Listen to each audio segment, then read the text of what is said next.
만나서 또 결혼을 했어.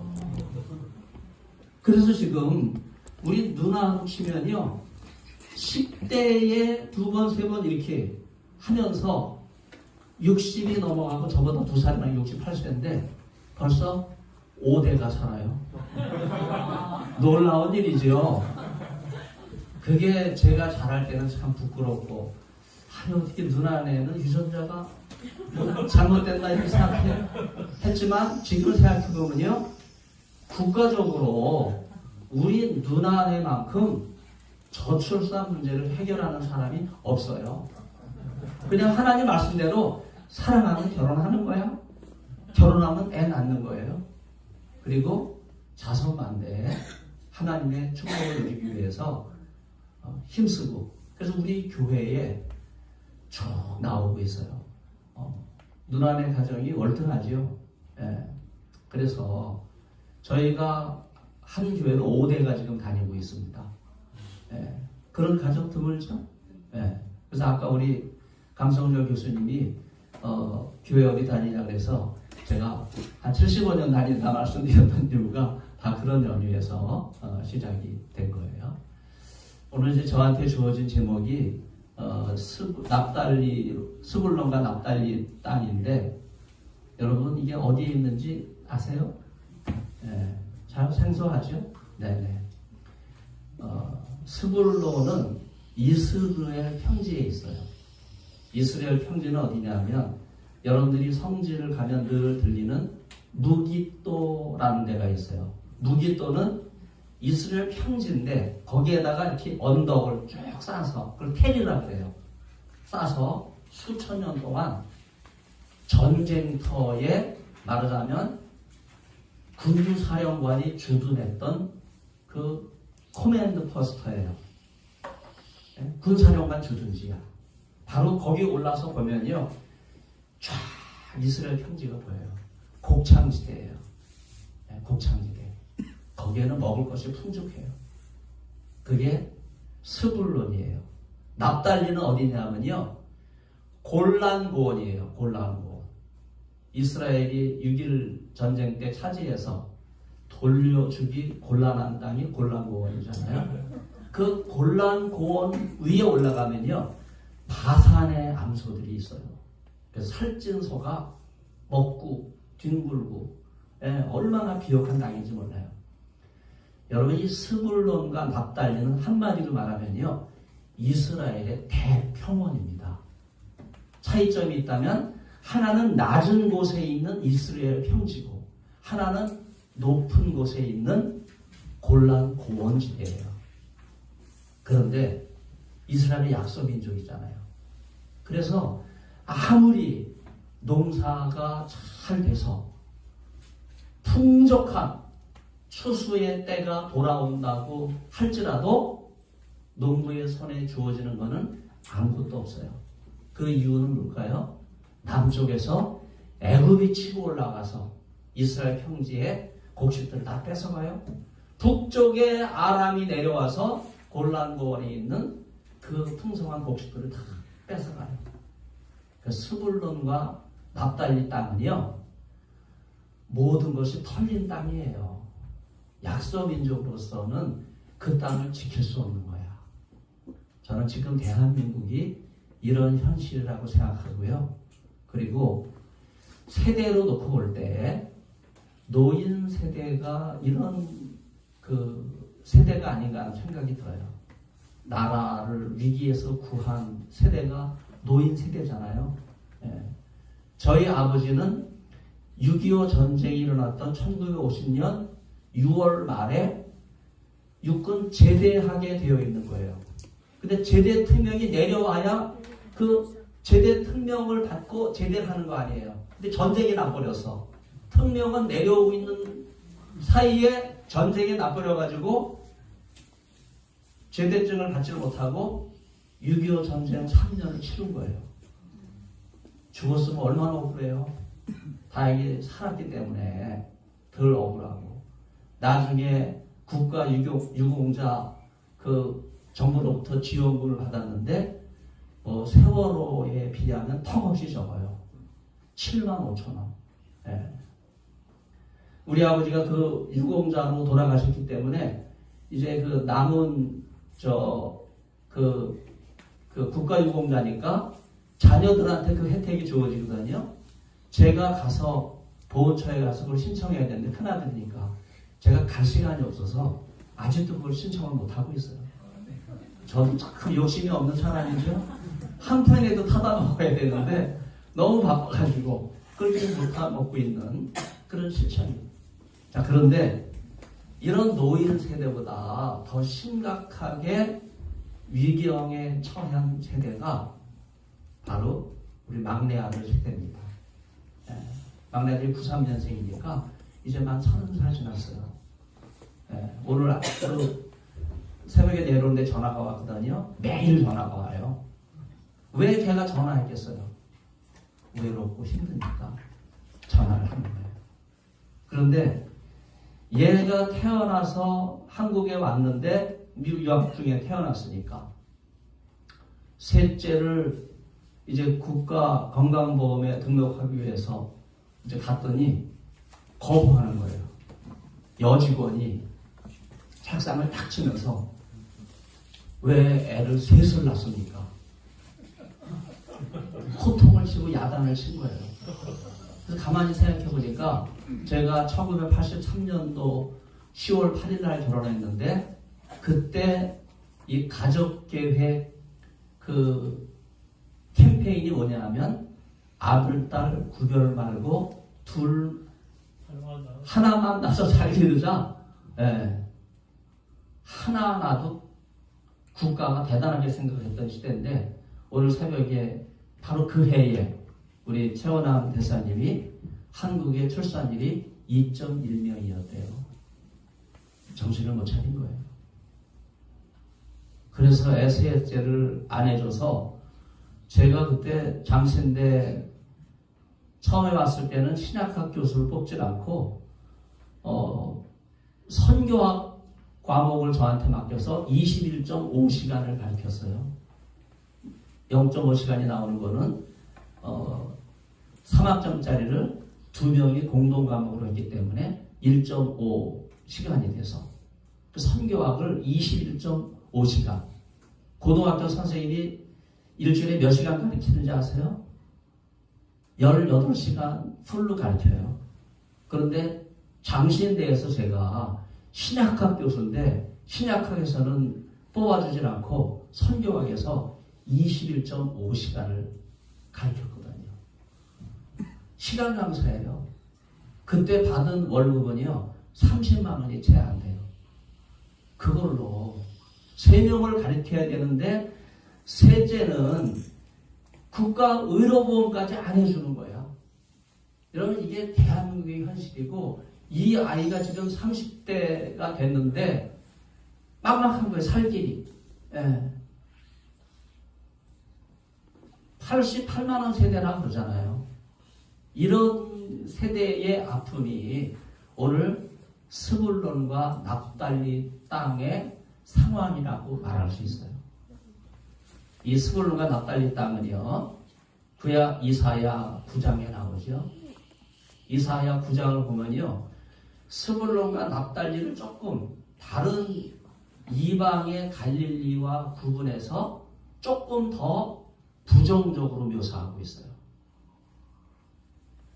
스불론과 납달리는 이방의 갈릴리라고 하는 표현에서 여러분 이사야 9장을 보면 이 갈릴리라고 하는 단어에 각주 1번이 붙어 있고 그 1번 밑에 주의를 보면요.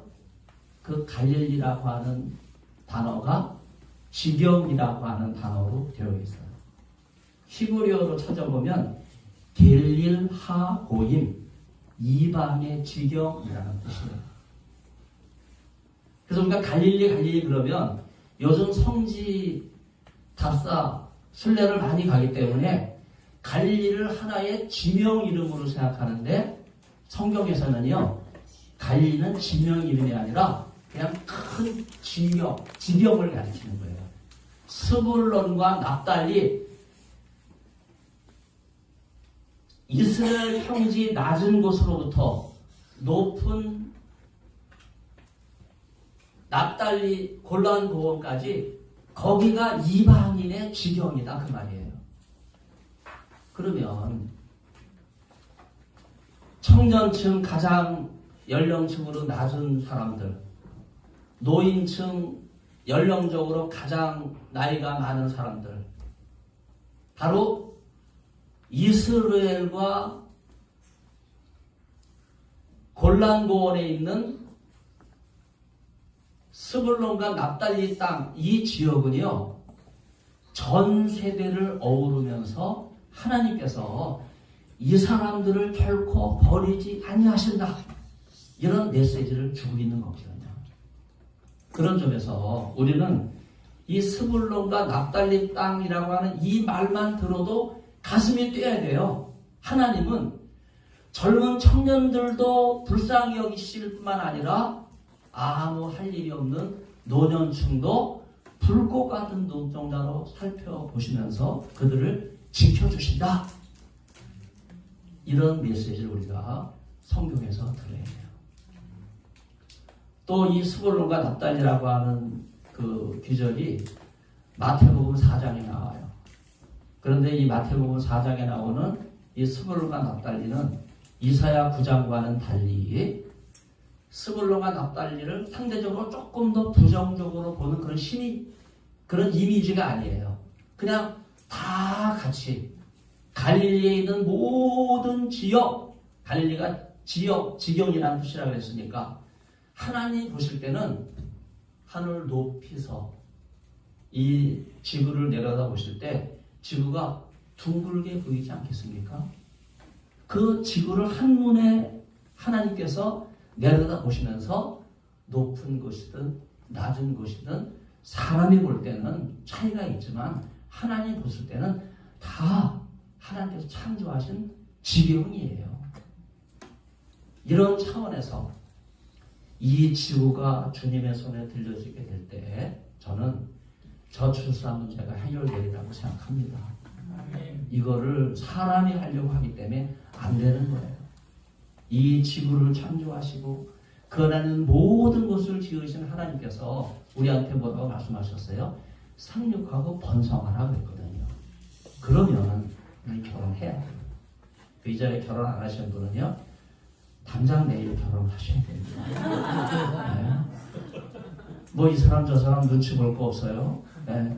제대하자마자 결혼해서 네. 내가 우리 목사님 아들 제대 말년 병장보다 더 잘한 일은 뭐냐면요, 군대 가기 전에 결혼했어요. 25살에 결혼해서 군대 가기 전에 첫애를 낳았어요. 그리고 100일까지 키우고 5월 5일 어린이날인데 큰아들을 이렇게 보고서 군대 가는 게 마음이 아프더라고요. 그 나라의 부름을 받았기 때문에 미리 딱 충성 인사를 아이한테 하고 미안하니까 그러니까 군대 입대를 했는데 훈련소 몇 주 했는지는 모르지만 마치고 제가 청량리에서 원주로 간다. 공중전화에 동선 하나 놓고 집에 전화를 했더니 그날이 토요일인데 그 다음날이 주일날이에요. 아내가 장모님과 함께 큰아들을 부둥켜 안고 원주를 내려왔어요. 근데 원주에 군부대가 좀 많아요. 이 부대 저 부대 다 가봤어. 예. 근데 어제 청량리에서 원주로 간다는 말을 들었다고 하니까 그럼 100일 보충대로 가라. 100일 보충대에서 자대 배치되기 위해서 기다리고 있는 보충 병력을 면회온 첫 번째 사례라 그래요. 예. 얼마나 그 아들을 보여주고 싶으면 훈련 끝난 다음에 그걸 보여주기 위해서 왔어요. 그때 그 소문이 제가 갈 대대까지 갔어요. 그래서 그 보충대 옆에 있는 대대로 배치를 받았는데 대대장님이 부르시더라고. 너 보충대 있을 때 면회 받았어? 아, 그럼요. 근데 대뜸 하는 얘기가 너 일군 사령부에 누구 아는 분 있냐 그러더라고. 그래서 이렇게 고개를 갸우뚱하면서 소아무개 장군이 너희 집안이시냐 물더라고요. 저는 그분이 누군지 몰라요. 그래서 제가 이거는 그렇다고 얘기를 해야 되나 보다. 불이한 이익을 제가 생각하고 그렇습니다. 그렇게 딱 얘기를 했어요. 그랬더니 자네 좀 이리 오게. 그러면서 대대장실에 일반 전화가 있더라고요. 집에 전화해. 대대장실에서 전화를 했는데 엊그저께 면회를 했기 때문에 할 말이 없는 거예요. 그래서 냉정하게 아내하고 장모님하고 대화를 했더니 역시 대대로 군대에 충성하는 집안은 다르구만. 아무튼 군대 생활이 아내의 면접으로 풀린 사람이에요. 네. 일찍 결혼해서 애를 낳으면 이런 특혜도 받습니다. 네. 그래서 이어서 또 둘째 낳고 또 셋째 낳고 네. 그래서 손주가 3명이 됐는데 여러분 스물론과 답다리 땅은 하나님이 특별히 보호하시는 땅이에요. 근데 헬라어에서 어두운 그늘에 앉았다라는 표현 나오죠. 네. 재에 앉았다 표현이 나오죠. 네. 여기 앉다라고 하는 표현은요. 카테마이라고 하는 단어인데 이 단어는요. 제가 특별히 안타깝게 플라톤의 심포지움하고 연결을 지으면 바로 이 단어는요. 심포지움 연회에 앉는 상황이에요. 이거는 그냥 이렇게 앉는 게 아니라 여러분 다 이렇게 앉아 있잖아요. 그런데 연회에 참석한 심포지움은 어떤 식으로 앉냐면요. 이렇게 옆으로 발을 뻗고 이렇게 앉는 거예요. 그게 카테마이라고 하는 단어예요.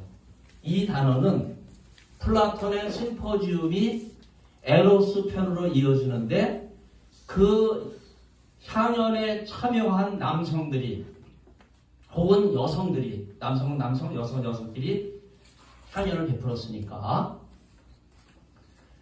그 향연에서 자기가 일반적인 가정은 남편과 아내가 이루는 가정이에요. 그런데 플라톤의 심포지움과 에로스는 뭘 찬양하고 있냐 하면 이런 정상적인 가정을 찬양하는 게 아니라 내가 어떻게 돈으로, 권력으로, 지위로 동성의 쾌락을 누렸는가. 그걸 찬양하는 거야. 여러분 그게 플라톤의 심포지움이고 그게 에로스예요. 그래서 에로스는 사랑의 화살을 쏘고 그 사랑의 화살을 맞으면 남녀간에 불릴 사랑이 일어난다. 우리는 그렇게 미화하고 있지만 그게 아니에요. 플라톤의 에로스는 동성의 신이에요. 바로 카테마이가 거기에 연결된 거예요. 이 풍요로운 땅, 이스라엘 땅도 이방 지역이 된 이유는 뭐냐? 이방 우상 제사에 가득한 동성애가 물밀듯이 들어왔기 때문에 그래요.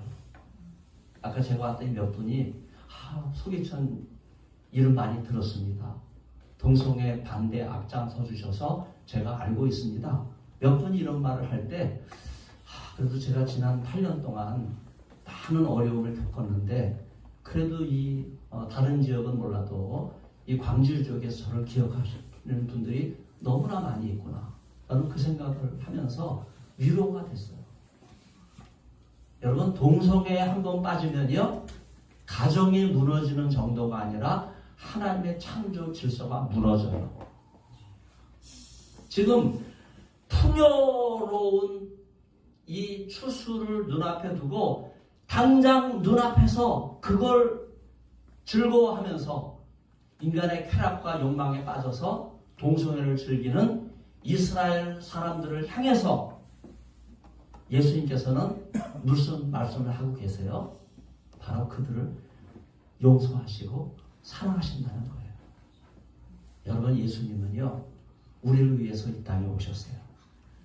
예수님께서 오셔서 우리의 문제를 드려야 돼요.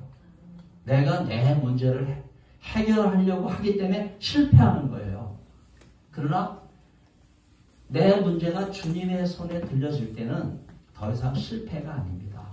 그거는 하나님의 손에 들려지는 거룩한 삶으로 변화되기 때문에 그래요. 그래서 여러분, 동성애 문제, 우리 아내는 뭐 이렇게 대머리 깎고 주일 저녁마다 토크쇼에 나오는 동성애자 있잖아요. 그 방송만 하면 자꾸 돌리고 그래요. 또 돌리면 다른 또 여성 또 동성애자가 나와서 또 나와, 또 돌리면 이쪽에서 또 먹방이 나와가지고 그냥 모든 TV 프로그램이 먹고 향연을 통해서 살찌우고 그 쾌락과 욕망을 동성애로 풀어내려고 하는 이런 그 TV 프로그램이 한국을 점령하고 있어요. 왜냐하면 그 PD들과 그런 매스미디어에 종사하는 사람들이 그런 그 단체로부터 돈을 받고 후원을 받고 있기 때문에 이런 일이 그냥 TV에 넘쳐나고 있거든요. 여러분, 그게 플라톤의 문화입니다. 네. 뭐 소위 플라토닉 러브, 정신적인 사랑이지 그렇게 잘못 이해하고 있는 분들이 많은데 그거는 동성애 사랑이에요. 그 플라토닉 러브의 적나라한 내용은 플라톤이 직접 그 스승 소크라테스가 그 제자들과 나온 대화로, 바로 그게 심포지움이잖아요. 그리고 그 심포지움 이어서 에로스가 나오는데 그게 동성애 문화를 조장한 거예요. 그게 그리스 로마 신화가 됐고, 그 그리스 로마 신화가 그리스와 로마의 문화가 됐고, 이것이 헬레니즘이 되면서 지중해 세계를 점령하게 됐을 때 이게 유대교까지 들어온 거예요. 그래서 그리스 로마로부터 멀리 떨어져 있는 스불론과 납달리도 흑암에 거하면서 앉아있는 거예요. 향연을 즐기는 이런 동성애 문화가 판을 치게 될 때 예수님께서는요, 이걸 안타까워하시면서 가정을 회복할 수 있는 유일한 길은 뭐냐? 동성애를 척결하는 거예요. 동성애를 척결한다고 하는 말은 하나님의 창조 질서를 새롭게 한다고 하는 그런 의미가 있는 거예요. 이 귀한 일에 여러분들이 쓰임받게 된 것을 감사하게 생각합니다. 그래서 낮은 자를 찾아오신 예수님은 스불론과 납달리 땅을 찾아오셔서 동성애에 허덕이는 백성들을 긍휼히 여기시고 그들을 다시 하나님의 창조의 목적으로 회복시켜 주셔서 타락된 가정을 하나님께서 기뻐하시는 사랑의 동산이 되게 하시는 거예요. 이런 동산이 될 때 자녀들이 출산하고 또 그 자녀들이 결혼해서 또 출산하고 자손만대. 저희 교회가 내후년이 80주년인데 저희가 5대가 지금 다니고 있거든요. 네. 한 교회가 5대를 다닌다. 광주 영원한 빛교회에 딱 어울리는 그런 비전입니다. 그래서 이 교회가 영원히 세대를 이어가면서 하나님의 백성들이 뿌리를 내리고 이 지역사회를 하나님의 거룩한 백성으로 만들어내는데 중추적인 사명과 역할을 감당하기를 바라고, 그 핵심에는 예수님의 사랑이에요. 예수님은 낮은 자를 찾아가신 사랑인데 그 사랑이 함께하게 될 때 이 광주는 영원한 빛교회로 말미암아 희망이 있습니다. 비전이 있습니다. 이 놀라운 축복이 함께하시를 간절히 바랍니다. 네. 우리 서울장신교회 안희원 목사님 기도회 마무리해 주시도록 하겠습니다.